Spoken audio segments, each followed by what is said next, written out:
over to you guys. Rach. Thank you very much, Andy, and it's wonderful to be here with all of you this morning. Yesterday, as you know, I delivered my first budget as Chancellor of the Exchequer, and the first budget ever delivered by a woman Chancellor of the Exchequer, and that was a huge privilege to be able to do that.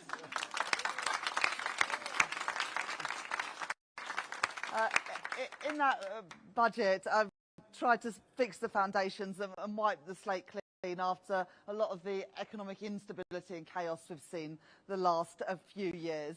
I tried to do that in a way that, as much as possible, protected the living standards of ordinary working people.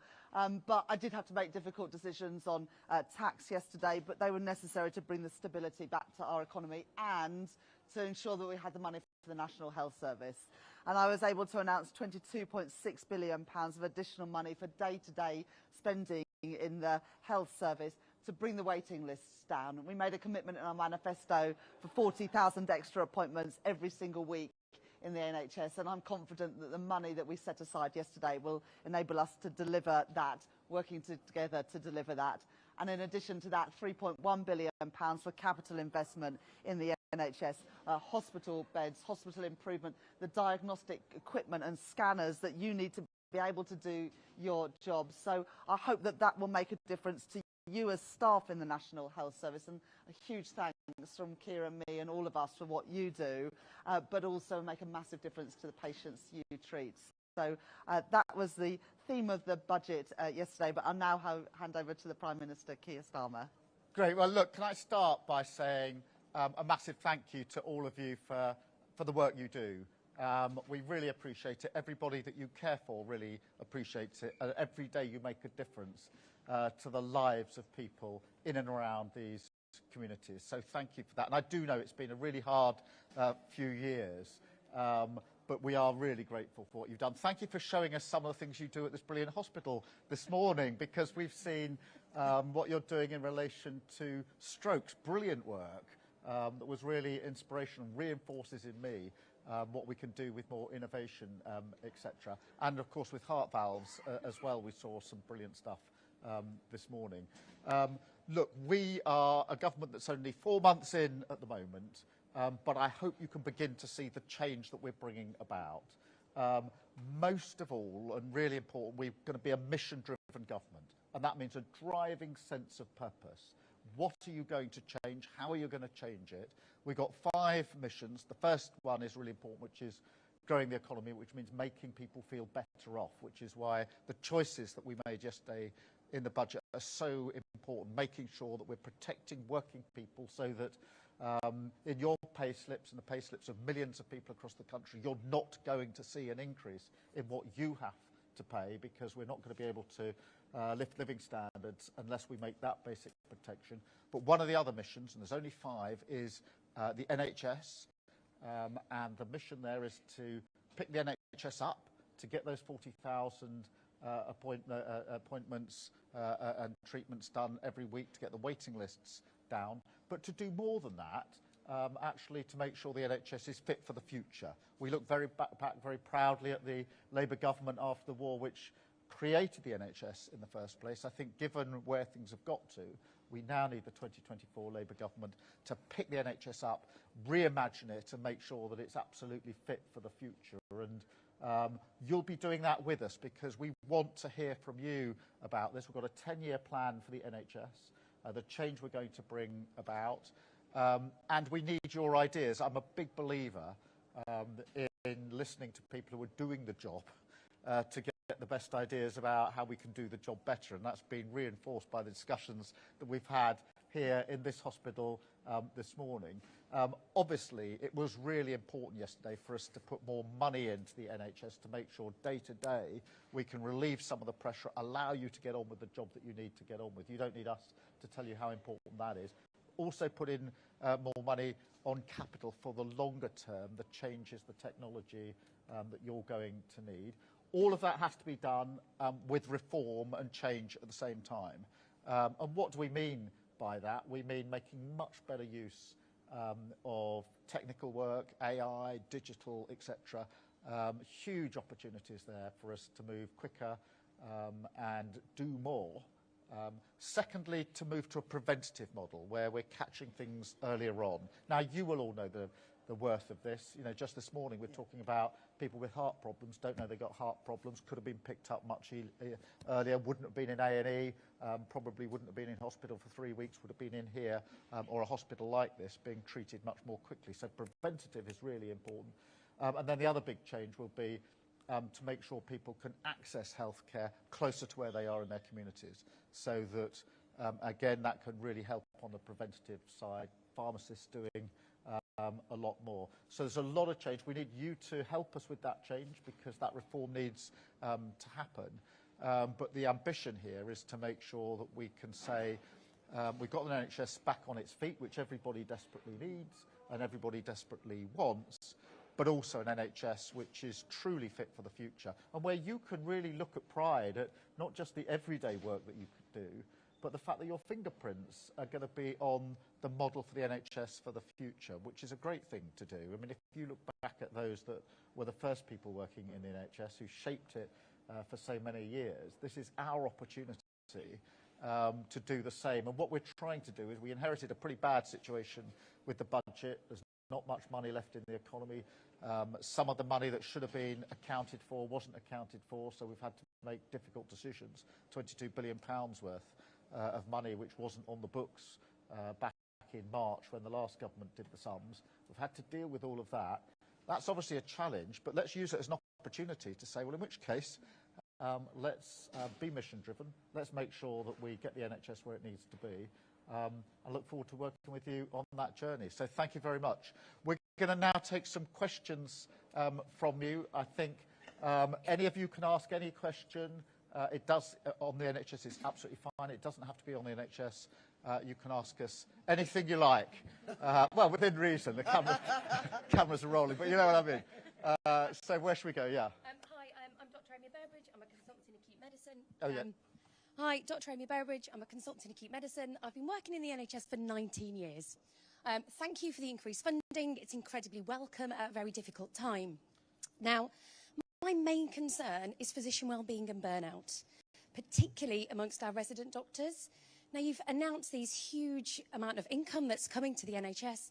How can we be assured that that income will translate to staffing gaps that we've got, the increasing number of rota gaps, that over the winter we're not going to be really stretched. We're not going to be working in A&E with short-staffed. We're not going to be working in acute medicine, having to cover lots of different areas, which is incredibly challenging. Patient safety is at risk. Yeah. How can we have some assurance that, you know, the money will go towards that? Well, thank you for raising that, because that will be on everybody's mind, wherever they're working in the NHS. There's been a huge strain on for a number of years. Obviously, COVID was very, very impactful. And then the very fact of having waiting lists that are very high is not a good environment for people to work in. And also being undervalued, quite frankly. When the last government wasn't able to bring down the waiting list, who did it blame? It blamed you. Yeah. And that is disrespectful. That undervalues what you're doing. So the first thing, it's not a complete answer, is a mindset change. Actually, some basic respect. My wife, as you may know, works in the NHS in one of the big London hospitals, so the morale of the staff is a sort of daily conversation. But it is really important, because guess what? If you value your workforce and treat them properly, then it actually works better across the piece. But we do need to back that up with a workforce plan to make sure we've got the right sort of cavalry coming through to fill the places that are needed, and really go much, much faster on the technology that you need to take some of the weight off you. Now, look, I'm not going to pretend that by next week it'll all be fixed, because too many politicians have done that. It's going to take time, but what we did in the budget yesterday is the first step, the down payment, if you like, down that road to make sure that you can do your jobs better and we can have the NHS that we need. Rachel, was there anything you wanted to add to that? Let's go, yeah. I need to remember to look behind me as well. Matthew Pryor, Deputy Director of Pharmacy. So pharmacy teams and their fantastic work is historically underutilised across the NHS, especially as our expertise, skills and scope in legislation grows. So within secondary care, how does the government plan to utilise pharmacists, pharmacy technicians and pharmacy assistants to improve patient outcomes, experience and ultimately reduce some of the work burden on other healthcare professionals as well? this is such a good question because we can make much better use of our pharmacists. It's an example of the preventative bit and the neighbourhood bit, the neighbourhood health service, if you like. There are plenty of examples, and I'll turn to Rachel in just a minute. But this morning, we were looking at some of the work done in this hospital in relation to valves in the heart and their replacement. Incredible work that we've just seen with your team here. And one of the points they made to us was that with a stethoscope and AI working together, you could probably pick up the people who needed some of this treatment much, much earlier. And we were talking about whether that could be done. I assumed GP, and they said, no, you could actually get it done in the pharmacist. So that would be an example where quite a simple procedure, listening to your heart with AI to help get much more quickly to the root of the problem, then in the necessary case, pass the person on much more quickly. Huge benefit because people are going to be in the pharmacist for all sorts of reasons. Fast tracking into where they're needed if they're needing it, cutting out the A&E bit, which then takes the pressure off your colleagues because that's where a lot of the pressure is. And so it's an example. There are others, vaccines, etc. But Rachel, I mean, I think this is an area we really want to push hard on. Yes, so yesterday in the budget we did a spending review to settle budgets for this year and next year. But late next spring we'll be doing settlements for at least another couple of years after that, and capital budgets for 5 years. And so we've now got this sort of breathing space for the next 6 months to work on the second stage of the spending review. And what I don't want to do is just put more money into doing more of the same. I want to do things differently because we don't want to get to the end of 5 years of our government and think, well, we did everything that was happening but just a little bit more, because I think we could do better than that. And certainly from all the conversations that we've had here with staff and that I had at St George's Hospital in South London in Tooting earlier the week with the Health Secretary, that all of you are buzzing with ideas about how we could do things differently, get better value for money and better outcomes for patients as well. And that's why Keir and Wes launched last week the consultation, so that we can hear directly from patients and staff, so that we can see the best things that are happening at the hospital here in Coventry and make sure that they're happening in other trusts. But similarly, there'll be stuff happening in Leeds, where I'm an MP, that could also be useful in other trusts around the country. So sharing that best practice, and this consultation is a really key part of that leading up to the next spending review. But these two questions are linked. Yeah. Because if it's possible to identify people before they present to A&E, then obviously for the patient that is a whole lot better, but it also takes the pressure off your colleagues, because people are presenting at A&E who could have been pulled out of the system, as it were, and treated in a different way at the right place without having to resort to A&E, then reduces the pressure. So we've got to look at this in the round. It's not, is this job here at the expense of that job there? It's actually joining this up. And then, as Rachel rightly says, doing it across the piece. Let's go to another question. Yes. Thank you, Prime Minister. I was really pleased to hear your words about valuing the NHS workforce in response to my colleague. I'm a cardiologist. I've been working in the NHS for a while. What we've seen for the last few years is increasing pressure, increasing environments where staff feel that they're being worked harder and harder, and the burnout question comes back again. And I wondered if part of this is a cultural change. My concern is that we're going to, with a focus on increased productivity that we're inevitably going to be looking at, and AI will help with that, but there's going to be even more pressure on staff to deliver more and more. Is the government going to have a focus on cultural change within the NHS so that we're working more as a collaborative team and environment? Look, thank you for raising that, and let's have a really honest discussion. We need to value staff more than they've been valued by the last government, in my view. And I think it was shocking the last government simply tried to blame the staff for the problems that the government's making. That isn't the way that you get the best out of people, create the environment in which they're having to work, and they're under a huge amount of pressure. In A&E, one of the pressures is we don't have enough scanners with the scan results coming back more quickly. That's where the real problem is, so we need to identify that.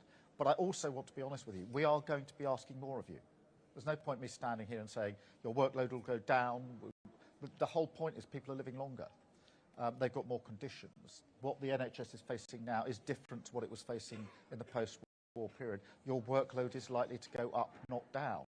Now, in a way, that is a good thing because we're living longer. We shouldn't see that as a bad thing, but it does make your life more complicated. So are we making a bigger ask of you? Yes. Are we going to help you, therefore? Yes. Make sure we've got the right trained staff in the right numbers where you need them, making sure that AI and technology is your friend, so that some of the things that can be done better and differently are done. I mean, there are so many examples. The taking of the same details from the same patient over and over again seems to me a repetitive process which we could cut out quite easily. I've spoken to up at Alderhay Hospital to some of the parents whose children were in hospital, and to have to walk through and explain over and over again what had happened to their children was really, they were just so emotionally, they didn't want to walk through again. And so I do think there are things that we can do that will alleviate the pressure. But are we going to make a bigger ask of you? Yes, because we're really proud of what you do. We want it to be even better. And the demands are going to go up. We can't stop that. That's because we're living longer, etc. But can we, using technology, preventative measures, making sure it's more localised, change the very way in which we carry this out? Yes, we can, and that will take the pressure off. So you're doing more, but actually the pressure will come off if we do it in the way that we need to do it. But that is the reimagining of the NHS. So we don't want to be a government that simply manage the NHS a bit better than the last lot. That isn't our ambition. It's to change in a good sense. I know there's been too much top-down change, in my view, in the last 10 years, which didn't help anybody. You know about the reforms that took place when it were 10, 12 years ago that all had to be reversed. We're not interested in that sort of reform, but genuinely changing the way in which you work by making use of technology, different techniques, using colleagues in a different way, in a collaborative way. That is part of what we're talking about. Rachel, I mean, this is a big part of what you're driving at. I just want to say a couple of things on this. When I became Chancellor, one of my earliest decisions was whether I was going to accept the recommendations of the independent pay review bodies. Now, the remit was given to them, those pay review bodies, by the previous government, and the previous government had some of those recommendations before the election, but just sat on them. And when I got them, they were already several months late, because you should have had your pay rise in April, and it was already July by then. And I decided to accept in full those recommendations and give public sector workers in the NHS, but also in schools and the police and the armed forces, the first meaningful real terms pay rise in 14 years. And I think that was the right thing to do. It brought industrial action to an end. And to the point that Amy made right at the beginning, I think it is important that we value staff who work so hard properly. So that's one side of making sure that people are properly motivated and respected for the jobs that they do. But also, and again, this is from a story when I was at a different hospital recently, and they said that they were using equipment that should have been replaced 5 or so years ago and had been bought more than a decade ago, and it often didn't work, and it meant they weren't able to do some of the things that I've seen and happening in the hospital here today. And that reduces the productivity and the efficiency of what you're able to do. It's not your fault, but that's the equipment you're having to live with. And one of the reasons that happens is that the previous government always raided the capital budgets to pay for the day-to-day spending. Well, I can understand why, because there's massive pressures today, but it does no good for the next year and the year after if you're not investing in either the hospital building or the capacity with the number of beds, etc., or doing the repairs in hospitals, or you're not buying the diagnostic equipment and scanners and stuff that can make you more productive in your job. So we've got to make those longer-term investments to drive those productivity and efficiency performance as well. Any more? Lady behind. Oh, yeah, excuse me, we're just going to go behind, otherwise we'll never go behind. Yeah. Hi, I'm Karen McLaughlin. I'm a paediatrician and have been for a very long time. So every week in my clinic, I see probably at least one child now with liver damage secondary to obesity. And they don't need me. What they need is somebody that can take them out and do junior park run or play football with them at lunchtime or walk them to school. How are you going to address that preventative issue? Because my problems that I see now are going to be my colleagues' problems in 10 years' time. Yeah, I mean, this is part of the preventative piece that we've got to get our arms around, whether it's obesity or anything else. I mean, obesity is the example you give, and it's a really important one in terms of the number of children presenting with some sort of obesity. There are other examples, again, to use the example of Alderhay. I went into the heart ward there. It was most incredible to see 2-year-olds having heart, or just having had heart operation. But I was really, really shocked to know that the single most common cause for admission to Alderhay Children's Hospital for children aged 6 to 10 is have the teeth taken out because they're decaying. So those brilliant staff, as is brilliant staff here, are being used to do something which is completely preventable. And we have to get to... People who say nanny state, I'm sorry, if the price of intervening or the price of not intervening is a child having his teeth taken out, or a child that then has to present to all of your colleagues for the rest of his or her life, then I'm in favour of intervention and doing something about it. And that is a part of what the public health prevention piece is for us as well. It's why we're doing what we're doing in relation to smoking as well. They're difficult decisions and people think that they are nanny state. I think they're common sense, and we've got to get on and we've got to do it. Charlotte, can we come to you? Yes, of course. Do we need a microphone? And then we'll come across here. Thank you. So I'm Charlotte. My question will probably follow on a little bit because I'm the public health midwife. Oh, okay. So working as a tag team. Unplanned, but so obviously, as we know, the support and care that can be given by midwives and obstetricians through pregnancy, the positive impacts that that can have on child and adult health, you know, are massive, particularly if thinking about preventative measures. Does the government have any plans in terms of focused funding towards maternity? Is that something that, you know, the investment in would allow us to do that a little bit more? Great.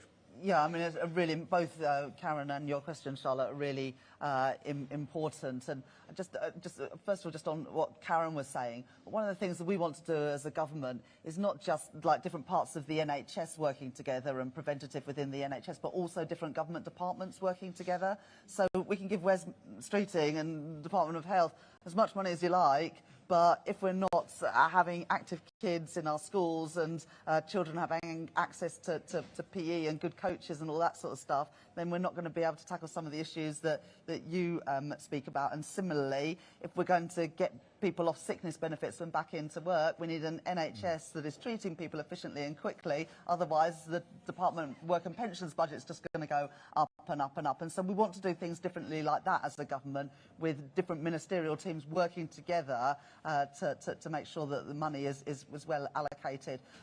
Charlotte, I think your point is really, really important as well. The focus of the announcement yesterday was about trying to meet that 18-week target between referral and seeing a consultant in a hospital, but we know there is more that we need to do in the NHS around ambulance waiting times, around A&E, around maternity health as well.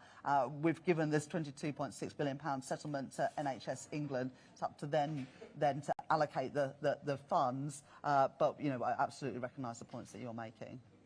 Then we come over. I'm sure I saw some hands here. Yes. Hi, Prime Minister. I think it's on. My name's Rachel Chapman. I'm public health consultant here, so it's a great theme running through this.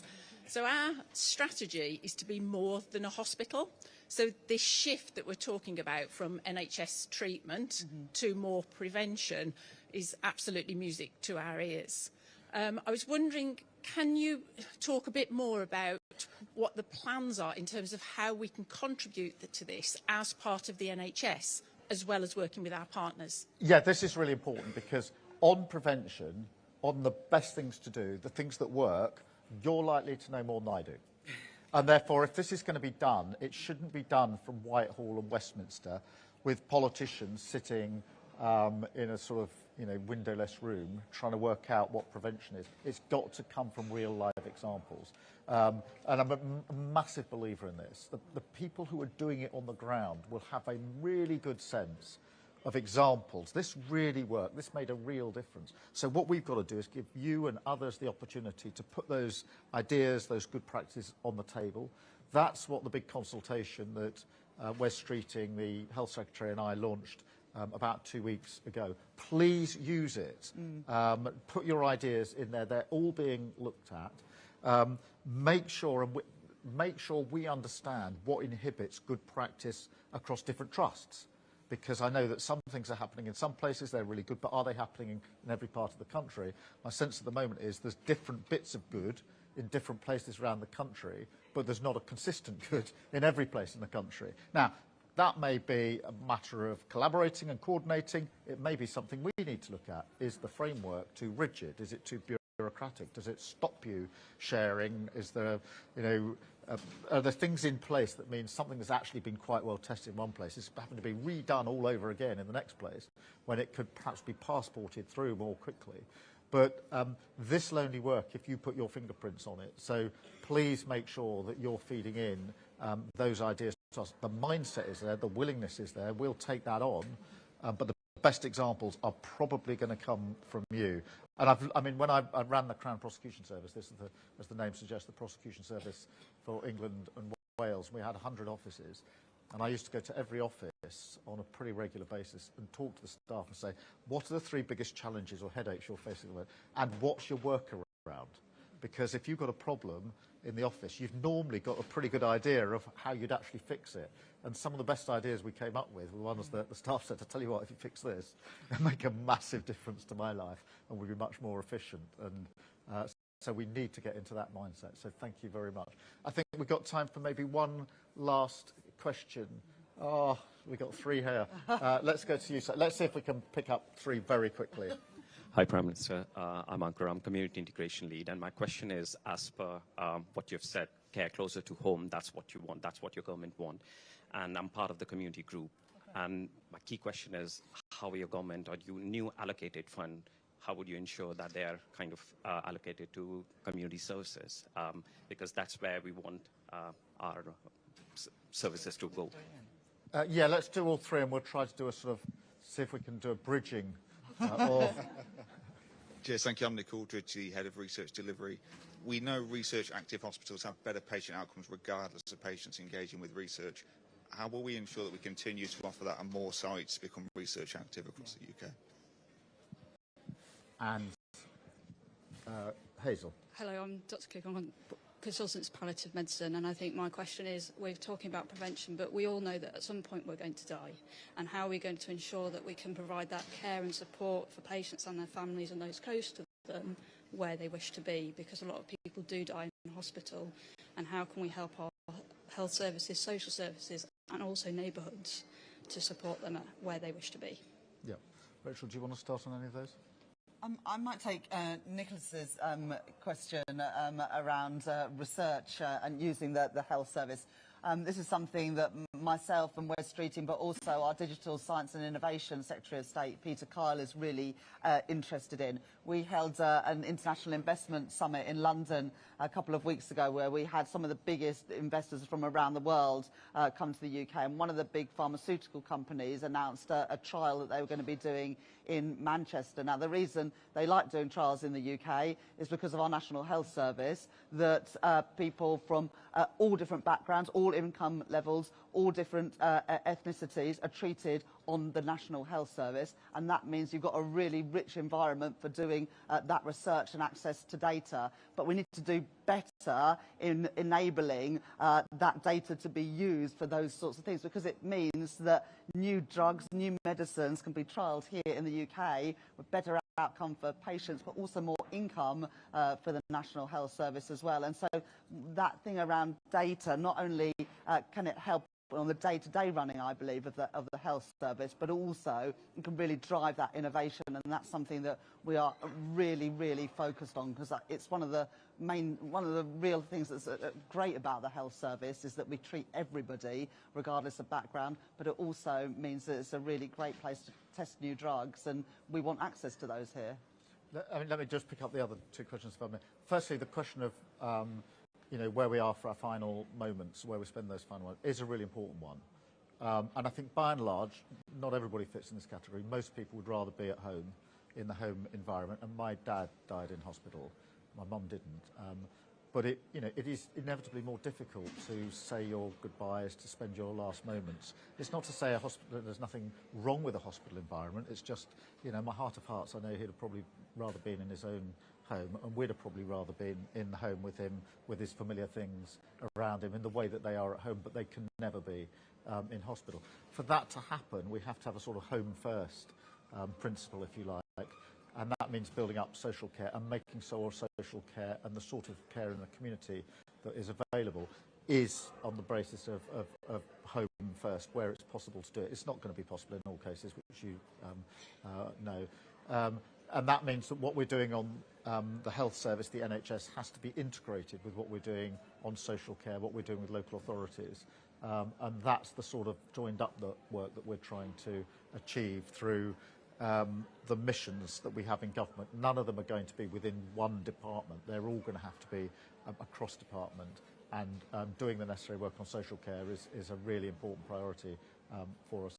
In relation to preventative work and the allocation, look, some of that, you know, it isn't for us to sort of say where everything should happen. That is for yourselves, for the Trust, for NHS England. But there needs to be a join-up here, I think, to make sure that we have got the right stuff going on and that where there is good practice, it's being shared. So that is very important to the way in which we want to do business. We're running out of time, so can I just take the opportunity to say just 2 or 3 final things. The first is there is this consultation on the 10-year plan for the NHS.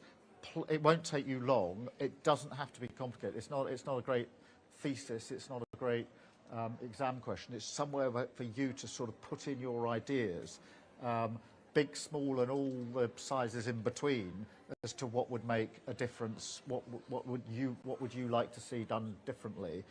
So please make sure that you do that.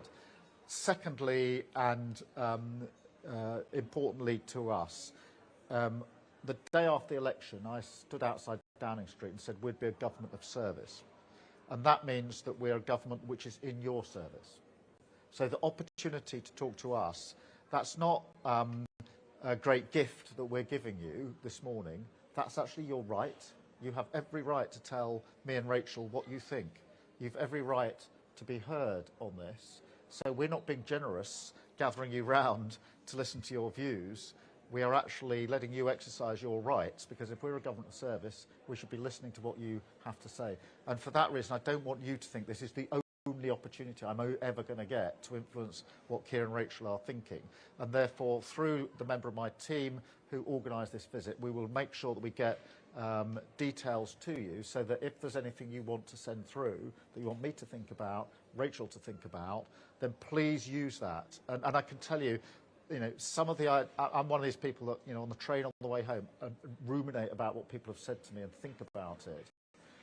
So it really is impactful if you do that. So you have the right to tell us what you think. You've got the right to put your fingerprints on the future of your country. Please exercise that right. It's not a gift. It's your right to do it. Then finally, just say thank you for being here and thank you for everything that you do. We really, really appreciate it. Thank you. Thank you.